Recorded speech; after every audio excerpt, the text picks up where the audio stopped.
அண்மை செய்தியை பார்த்து வருகிறோம். பொங்கலை முன்னிட்டு தமிழக முதலமைச்சர் மு.க.ஸ்டாலின் பொங்கல் வாழ்த்து செய்தி வெளியிட்டிருக்கிறார். அது குறித்தான அண்மை செய்தியை பார்த்து வருகிறோம். பொங்கல் திருவிழாவை முன்னிட்டு பொங்கட்டும் மகிழ்ச்சி, வெல்லட்டும் தமிழ்நாடு என்று அந்த வாழ்த்து செய்தியில் பதிவு செய்திருக்கிறார். இது குறித்த விவரங்களோடு இணைகிறார் நம்முடைய செய்தியாளர் பாரிகார்த்திக். விவரங்களை வழங்கலாம். வணக்கம். பொங்கட்டும் மகிழ்ச்சி, வெல்லட்டும் தமிழ்நாடு என தனது உடன்பிறப்புக்கு தமிழ்நாடு முதலமைச்சரும் திமுக தலைவருமான திரு மு.க.ஸ்டாலின் பொங்கல் வாழ்த்தோடு கடிதம் ஒன்று எழுதியிருக்கிறார். மேலும் அந்த கடிதத்தில் தை முதல் நாள் தமிழர் வாழ்வில் சிறப்புமிக்க நாள், இல்லங்களிலும் உள்ளங்களிலும் இன்னும் பொங்கிடும் பொங்கல் விழா தொடங்குகிறது.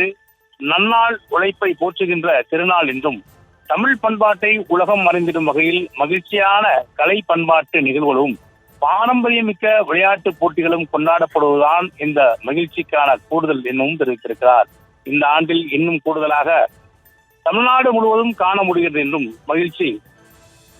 கடந்த 5 ஆண்டுகளில் திராவிட மாடல் ஆட்சியில் இயற்கையும் அரசு நிர்வாகம் பருவம் தவறிய பணி செய்ததன், அதாவது பருவம் தவறாமல் பணி செய்ததன் விளைவாக விளைநிலங்கள் செழித்து உழவக்கூடிய உழைப்பில் விளைச்சலையும் அதற்கு கூடிய பலனையும் அதிகமாக விவசாயிகளுக்கு கிடைத்திருக்கும் எனவும் முதலமைச்சர்கள் பெருமையோடு தெரிவித்திருக்கிறார்.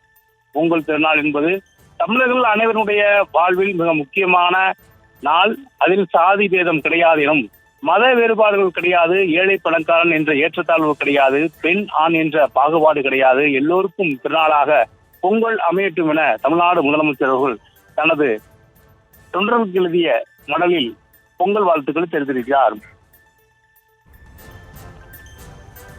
விவரங்களுக்கு நன்றி பாரிகார்த்திக்.